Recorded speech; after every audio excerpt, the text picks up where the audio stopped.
Welcome to Drinks and Drive. We're Drive and here are our drinks. Again, I don't fucking... You'll figure it out. Yeah. You got it.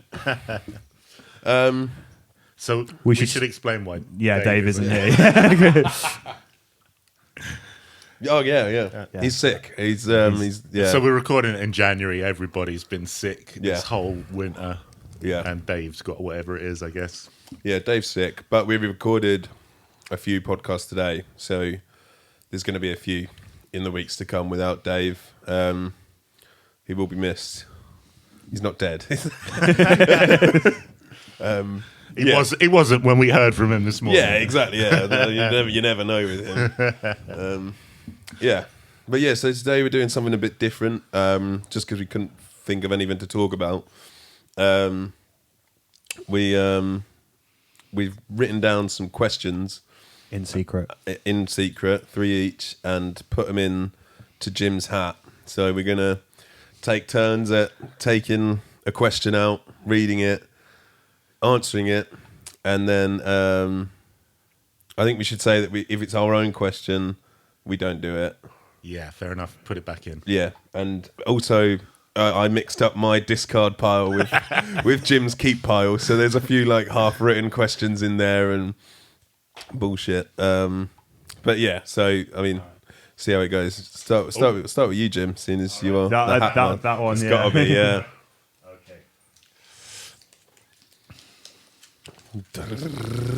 Oh my god, it's a fucking. It's a would you rather. Come on. Would you rather burn your favorite guitar or have only 4 fingers on your playing hand?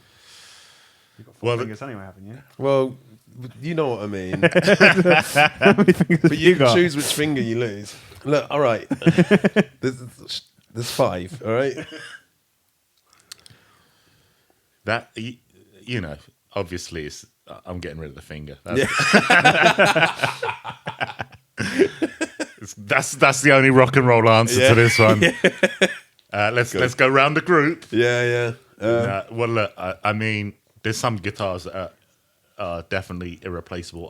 I've had my my Fender guitar since more than 10 years. I've done gigs with that thing. If someone did something to that guitar, I would be chopping their fingers off. Yeah. So you'd rather lose a finger than burn it? No, obviously not. You can't. I mean, It's a painless loss. it's irreplaceable, but the finger's probably more irreplaceable. But it's a painless loss. You wouldn't have to go through the pain of having it chopped off. It'd just be gone. Just disintegrate painlessly. And you just have to adapt to life with only 4 fingers on your left hand. Yeah, all right then. That was easy. Yeah, all right. Yeah. Who's up? Cool. Should I go next? Yeah, you go. Let's do this. It's one of mine, I can tell. The way I folded it. Hell with the wrapping. Jesus. Why does that fill me with dread knowing that it's yours? What is this? Oh, it's the sticky. You could just read it upside down. There you go. What is rock and roll to you? Juicy. Juicy.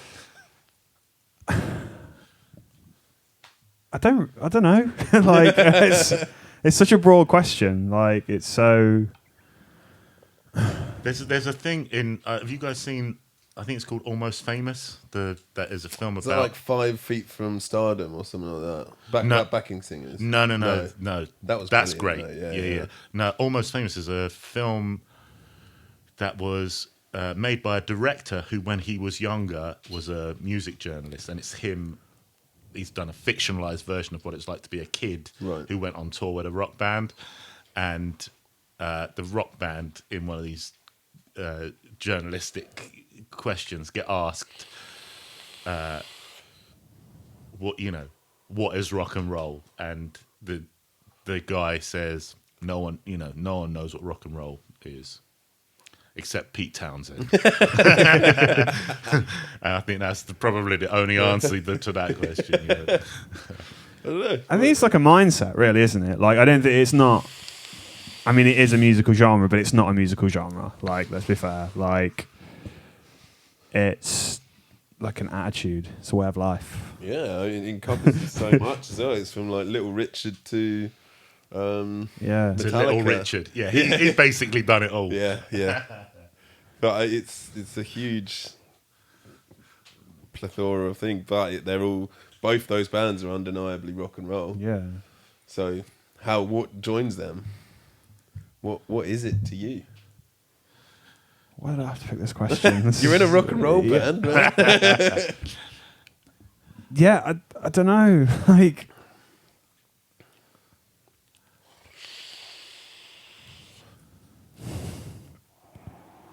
I feel on the spot. That's kind of the game. That's how it works.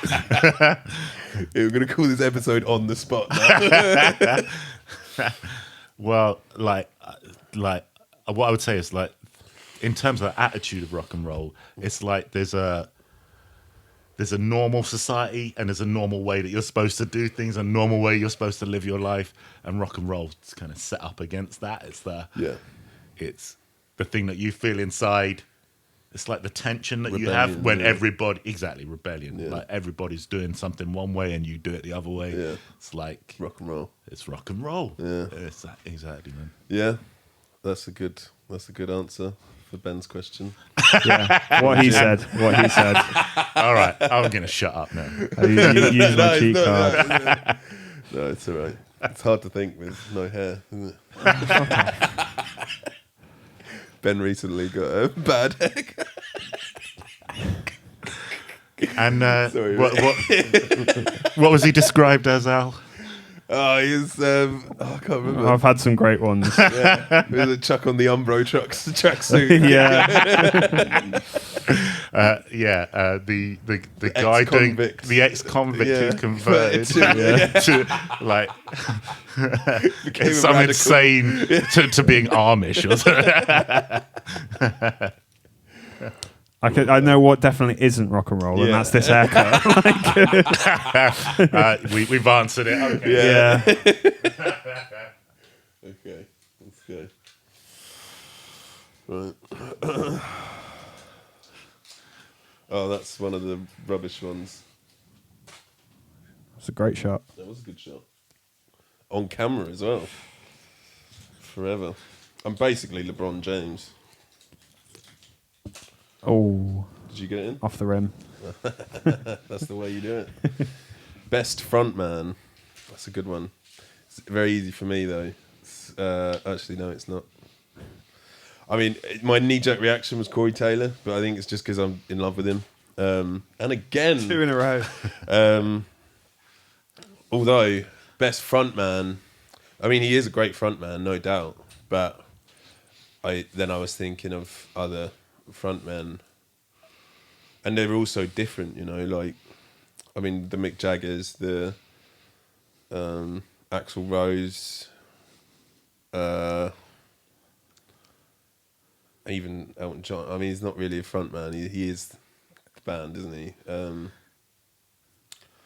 I don't know, man. That is a tough one. I'm guessing was that you? Yeah, that was my question. And also, I think that the thing about it is, like, I didn't say like best singer. I specifically said best frontman because that is a thing in itself, and it's like, you know, you can think. It's like, even if you think about Mick Jagger, he's definitely not the best singer technically going, but frontman as a frontman, he's fucking incredible. Yeah. Yeah, I don't know, man. That is a tough one, and also kind of seeping out of the rock and roll genre. There's tons of frontmen and women who. Yeah, when I said frontman, it's just that's the word. But like it's like Skin in terms of rock and roll. She was fucking incredible. Yeah, like, Patti Smith as well. Yeah, Jesus. Yeah. Best frontman. I'm gonna have to like do it to people I've seen, like in person live myself.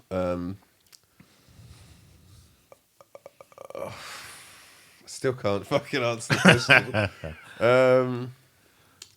Rob Flynn was very good when we saw Machine Head. He was very good. Yeah, and lot of audience interaction. In fact, there was whole bits where the audience almost were like, play a song. Yeah, can you play a song now? yeah. Because he was up there for like 10 minutes going, just want to tell you how emotional this is for us. Yeah.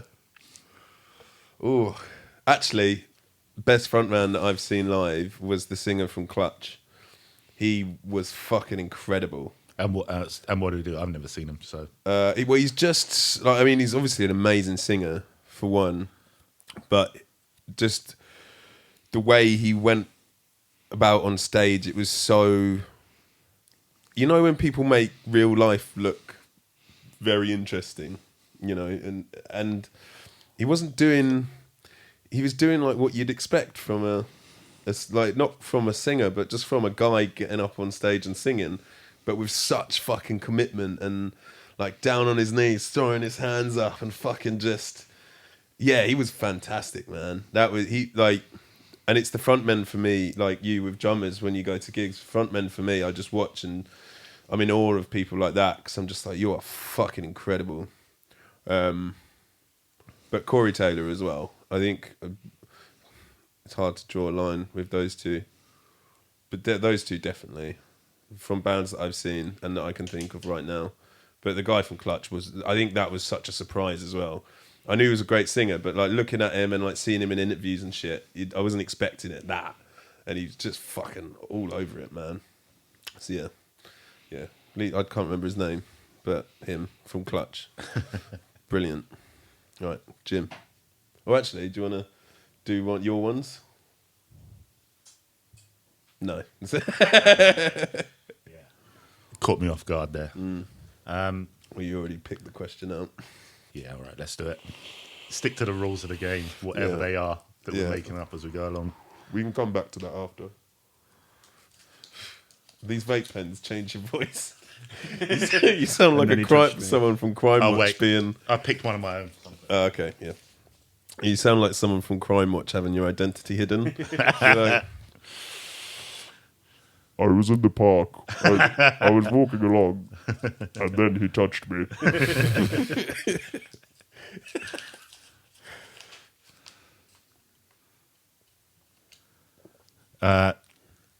Tools of the trade, i.e. pick, sticks, strings, preference. So, tools of the trade. Well, this is, like, to me, this is something that's an active concern because bass was not my traditional instrument. And that's what I'm playing in the band. So I've certainly had to find out what picks work for me on the bass. And do you use guitar picks or bass picks? So basically,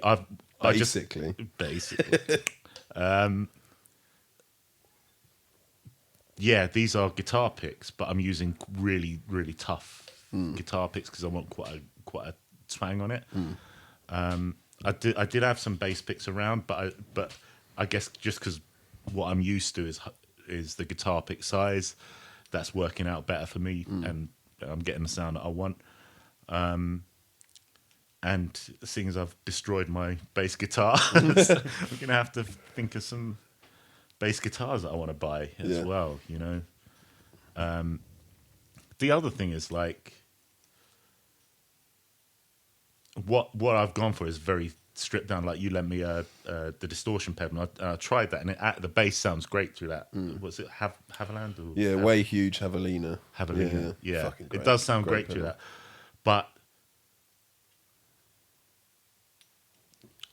the kind, I've gone for a very sort of stripped down sound with the bass, and I think having, you know, the sort of the live drum sound and a very natural bass sound that is working for what we're doing at the moment.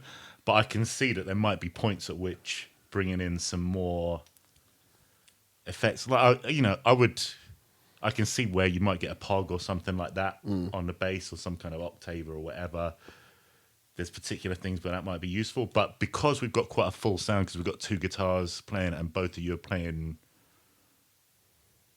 a lot in terms of most of the way through most of the songs, in terms of the live stuff, having the more natural bass sound, I think works for what we got at the minute. But at the same time, I do like a bit of messing Dirty around. bass, It's like the thing is, if we were a different kind of band, it's like I would probably be chucking on some, maybe some delay on the bass or some flange or phaser or things like that.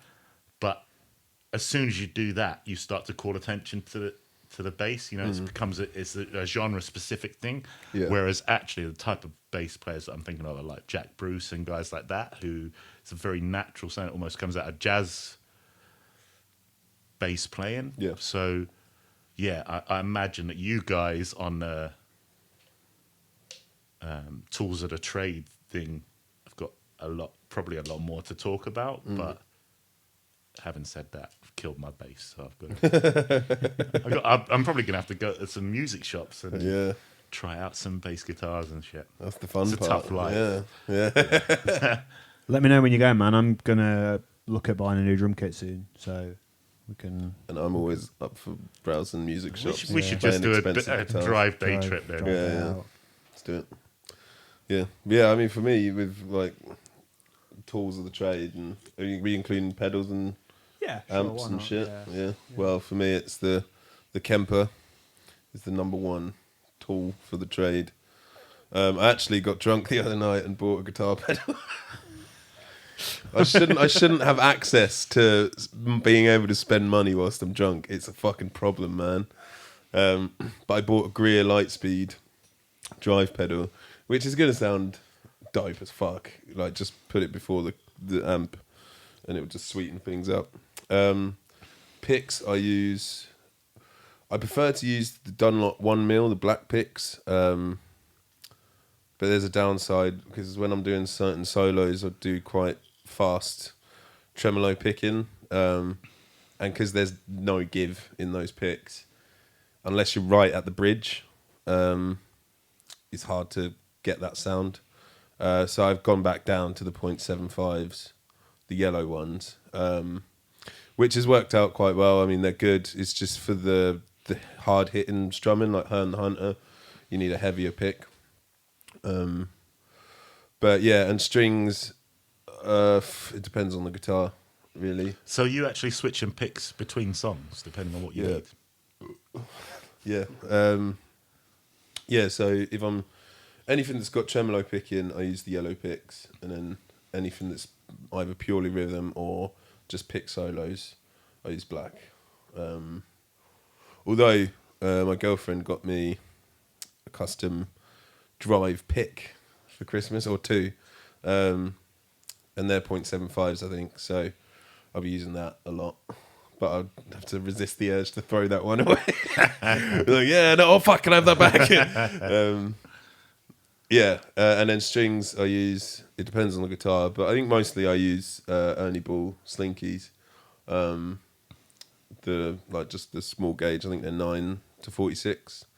And for the Ibanez, I use the custom gauge, the heavy bottom, light top, or light bottom, heavy top, I don't know. One of those. It's basically got 56.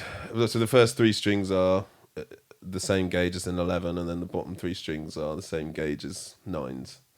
So it's like you can do like the high solos and shit. Should I just give you this one? Yeah.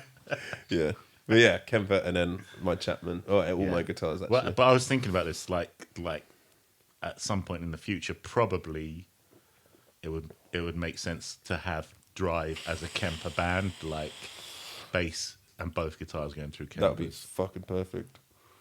And then we could put everyone's rigs in one cabinet that we put a door on and just wheel around, and then we've got all of our rigs in one place. We don't even need a van then, just a car with a boot. Yeah. Or a trunk. Yeah, maybe that's the way to go, man. That is 100% the way to go. And well, look, but the thing is, even just you and Dave on the Kempers and me having a natural bass sound through the... Well, we should all be Kemper. I think that's where we should be eventually. Yeah, when we can all especially afford like it. if we're starting to organise our own gigs, then having a Kemper each and Yeah. something will go straight into the desk. I know you need nothing. Yeah. Anyway, this Yeah. is all Yeah, Ben. I was about to say, imagine if Kemper did like drums. Can you imagine it's like Kemper drums, Yeah, digital electric, drums, the electric but, drum yeah. kit that sounds like you heard it here first, Kemper. Yeah, patented. Although it's patented under your name. You came up with the idea. When you come out with it in like a few years, I'll Yeah. sue the shit out of you. Last album I bought. Don't say Spice Girls. No. Oh no, that was Dave, wasn't it? This is the thing. Like I don't buy albums anymore. Motherfucker. I have Apple Music, and I'm being part of the problem. But it's just so easy and cheap. But what was the last one you bought?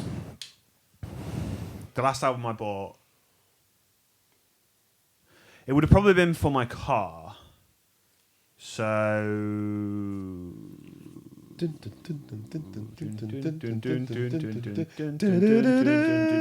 No, so in my car, I went into HMV when it was still a thing. I mean, it's. only I went just to a thing. HMV the other day, Yeah, it's- outside of London. There's none in Yeah, London, but they've all just gone. went to one in Canterbury. And there's some in Yorkshire as well that I went to. Fucking Yeah. love HMV. So I went in there and just stocked up CDs for my car, Yeah. and there's some variation in the CDs that I bought. So it's like I got some Damien Rice and Ben Howard. I got MJ's Off the Wall. I got a Biffy Clyro album, which could have been. It's the one with Many of Horror. No, not that. Do you know what? I think after Puzzle, they just got a bit shit. Which one was I've never Puzzle. really got into them. Oh, Not that they're no, bad. I'm right, just yeah. like, there's so many bands that people are like, you haven't heard them, and I'm like, I just don't have time, man. I'm listening to all these bands. Oh yeah, I can't remember. But a Biffy Clyro album. I think. It's so embarrassing. I think I got a Bruno Mars album as well. But Nerd. No, I don't. he's a great singer, to be fair. Yeah. He's a great singer. I don't actually think I got any proper albums. Like, do you know what I mean? Well, yeah, Like- you answered But the question. Al, you just bought a bunch of albums, right? Yeah, All in well, the one most go. recent one I bought was that one, the Fear Factory, Genexus. Fucking great album. Yeah, but I've just recently got back into vinyl, so I've got tons of recent album purchases because I care about the music industry. Motherfucker. Yeah, but yeah, Fear Factory Genexus was the last one I bought. What about you?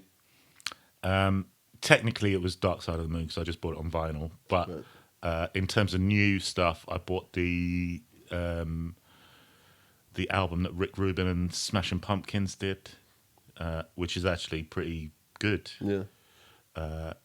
But again, that's that kind of thing where it's like, I knew that those guys were going to do... You know what I mean? I knew they were going to do something that I would want to listen to every track on it. And I think that's the difference, isn't it? Sometimes you know that you're only going to like the one or Like two four, tracks. 4 or 5 tracks, and Yeah. the rest are skips. But that, like, if you guys haven't heard it, that album's great. Yeah, I haven't heard that. I'll have to give it a listen. Fuck yeah. Cool. Where's my go? A few months ago, a mate of mine messaged me saying like, "Oh, I've got a band. Will you buy our album?" And I bought it. Well, that's the last one then, isn't it? Well, no, but that was. Oh yeah, no, that would have been. Yeah, the last one. Yeah. So you just admitted All right, to well, buying give Bruno him a Mars for plug. nothing. Yeah. What's the I know they're a band called Cassia. They're nothing. They're like kind of indie. That was one of my... But I used to when I session drummed in Manchester. He used to session at the same studio that I did, and they're actually good. Having a Bad Day song.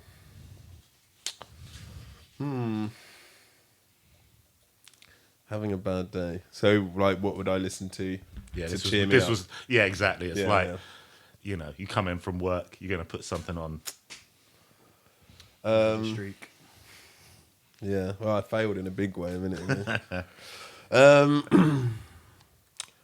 A Case of You by Joni Mitchell. That's a fucking... That brings me out of any funk. And I could drink a case of you and still be on my feet. It's fucking... Oh, great song. Yeah, that's mine. Having a bad You just day. got the Joni Mitchell vinyl as well, right? Blue, yeah. Well, I got that a few months ago. Yeah. But yeah, I think it's in the turntable at the moment. But yeah, that song is fantastic. Since I heard that album, it was funny. I was chatting to my mate, and he was just talking about new bands and stuff. And he was like, "Yeah, I'm really big into this band at the moment, and it's all like heavy metal, hard rock." And he was like, "What you been listening to?" Obviously, expecting me to be like, "Oh yeah, fucking Machine Head and Metallica." No, but I was like, "I've actually been getting into Joni Mitchell in a big way." And then he was just like, "Fair, no, yeah, that's fucking fair enough." I think it's like you just can't argue with Joni Mitchell. Fuck no, man, she's a genius, amazing. What about you? What's your bad day song? So at the minute, just like because I got the whole album on my like phone, is I would listen to the first 3 tracks off of Bowie's Let's Dance album, which is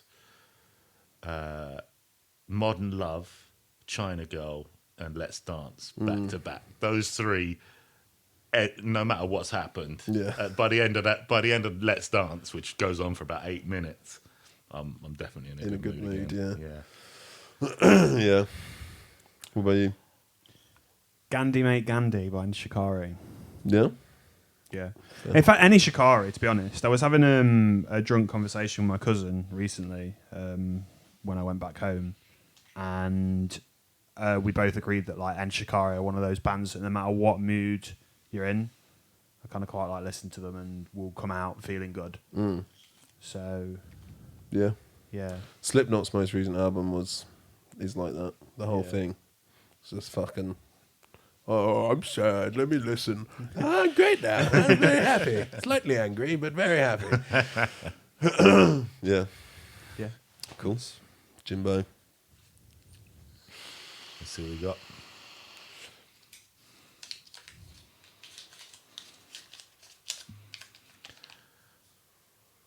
Five Desert Island albums.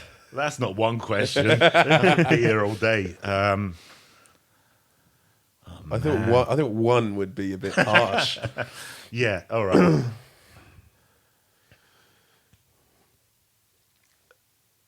Oh, man, because this is a fucking tough question. Isn't it? It's like the Desert Island thing is like what are you not going to get bored with? Yeah. Am I on a desert island by myself? What is the setup? Give me some details about this whole thing. Have I got something to play them on? I mean, presumably it's like with Desert Island Discs where you got you've got a full Shakespeare and all like that kind of stuff. £1 million audiophile setup, turntable, vinyls, and you've got a bunch of anything you want sustenance wise. You are by yourself. You're by yourself, and in your vinyl rack there's 5 albums. And that's it. What 5 albums are they? Motherfucker. That is brutal.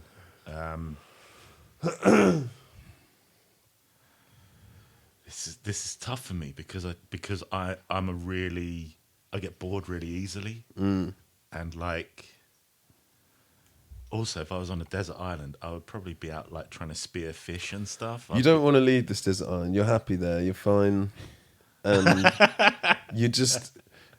you have 5 albums. All right, 5 albums. Also, it's a hypothetical question. Yeah. All right. I'm going to take Appetite for Destruction. Right. Not because it's one of my 5 favorite albums, but I could listen to Appetite for Destruction forever. And if you think about the mechanics, you kind of could cycle them till you get frustrated, and then I guess it's the longevity of an album, how many times you can listen to it before you start getting a bit frustrated with it.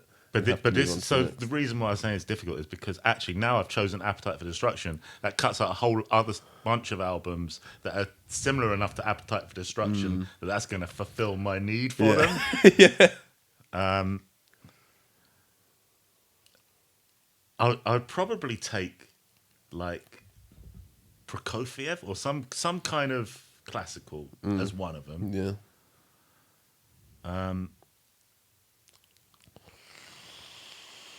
And then, but this is it. It's like I'm starting to overthink it now because it's like if you start to put a lot of my favorite albums are quite downbeat albums. But if Yeah. you're stuck on a desert island by yourself, Yeah, you need some. you probably want some Prince or something. Yeah, you know what I mean? yeah, I will take Off the Wall.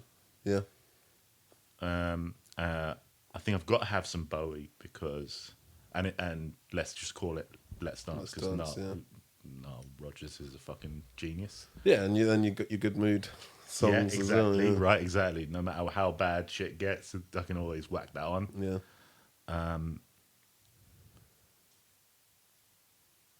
So what am I up to? 3? 3. You got 2 more.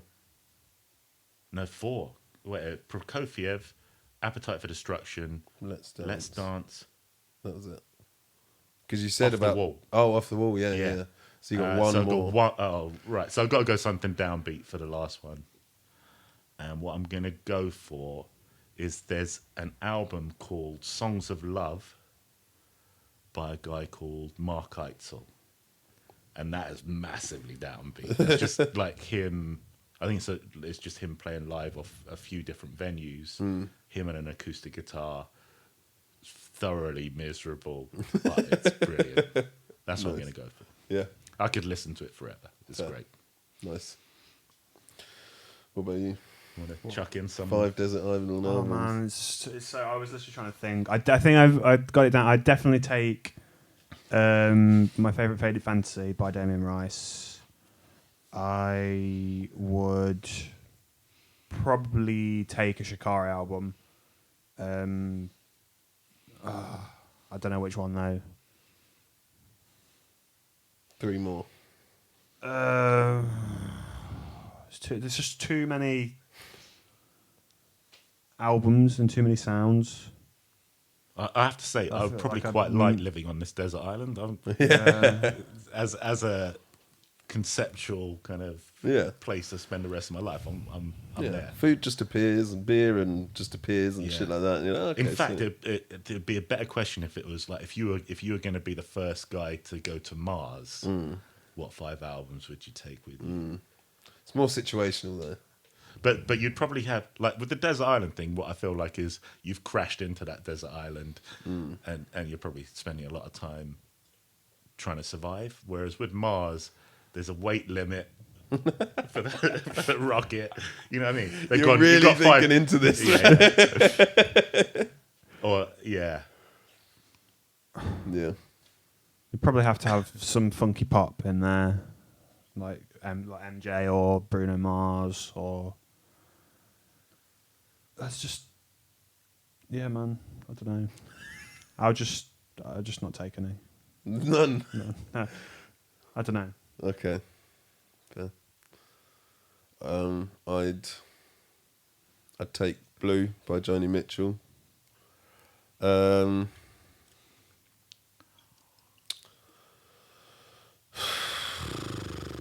I'd probably take Snakebite Love by Motorhead.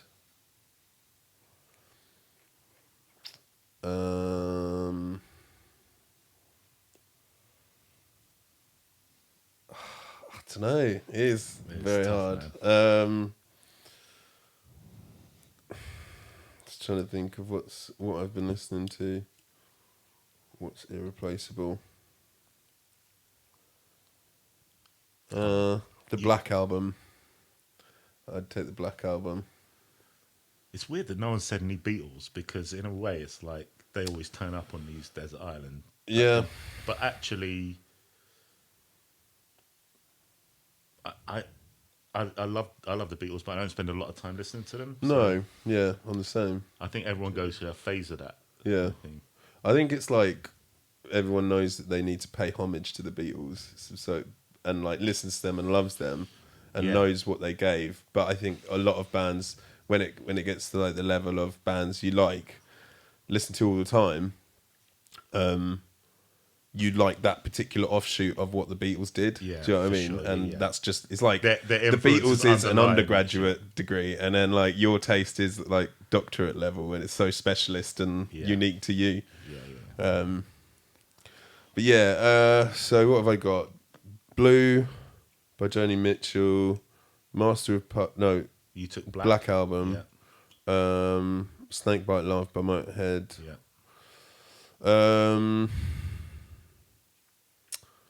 Oh, probably I'd take House of Golden Bones Part 1. No, is it Part 1? Yeah, Part 1 by Stone Sour. One more.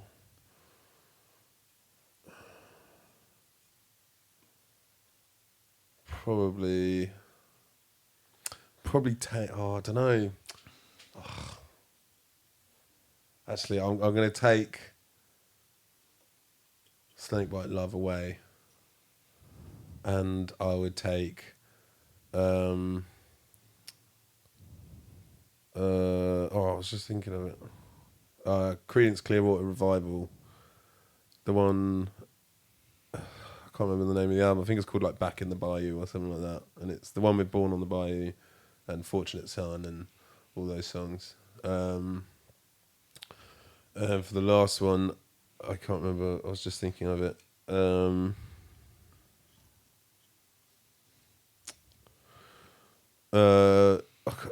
Next time we do this game, you're not writing any questions. It'd be Stevie Wonder. It'd be a Stevie Wonder album. Well, Songs in the Key of Life or something. Yeah, like that. yeah. Man, yeah, that's a good one. That's it. Those are my 5, I reckon. Yeah. Yeah. Cool. Move on. Whose turn is it to pick? Yeah, that was I- yours. that was mine, that was yeah. your one, yeah.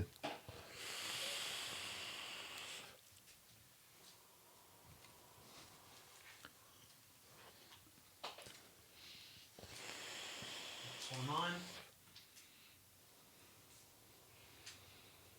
So that's not yours. Yep.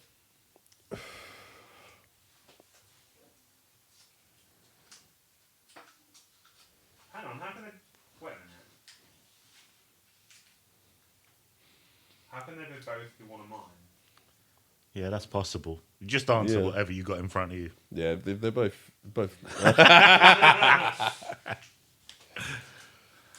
Oh, you dick!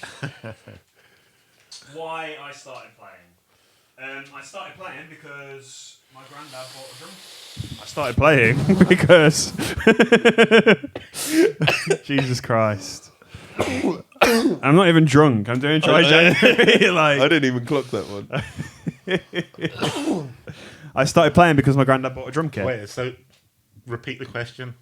Oh yeah. So the question is why you started playing, and I started playing because my granddad bought a drum kit when I was like 11 or something, and he started going to lessons, and I started just like tapping on it, and yeah, I was.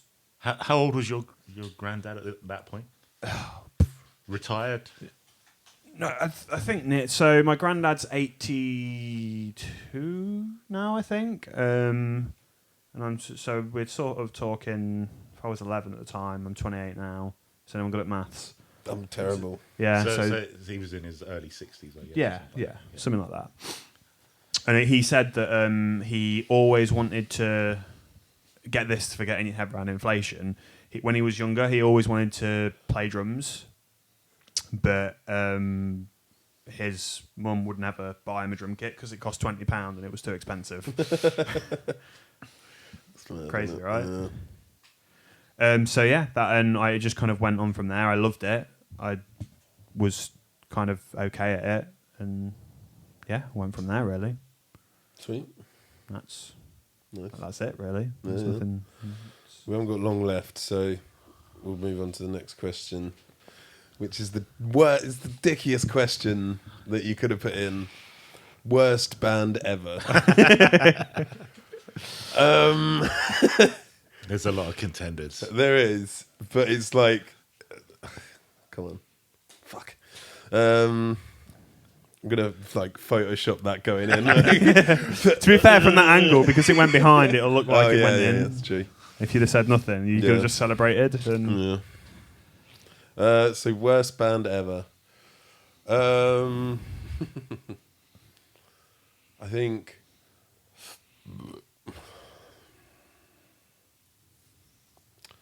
I can't remember their name. I can remember the person, and they were on Top of the Pops, and they were fucking awful.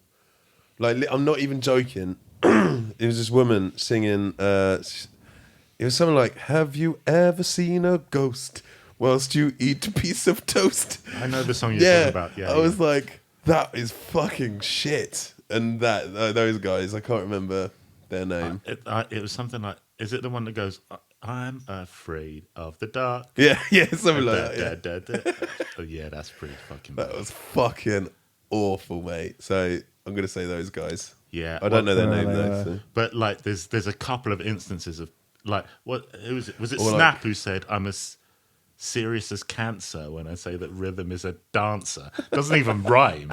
It's such a terrible line. Yeah, and I mean, obviously people like Rebecca Black and stuff like that. It's Friday, but that's not a band, so you know, she's got new stuff out now, and it's actually not that bad.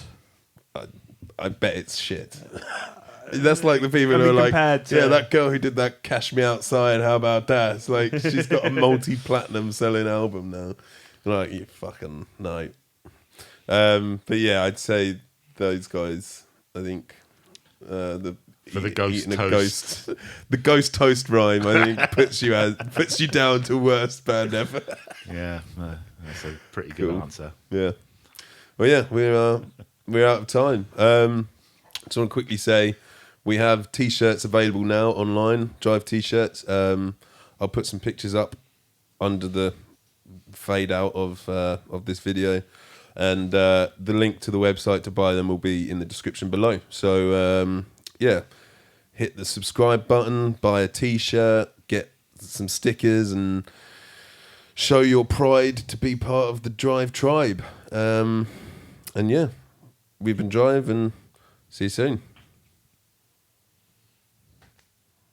Yeah. Fuck's Goes sake. so-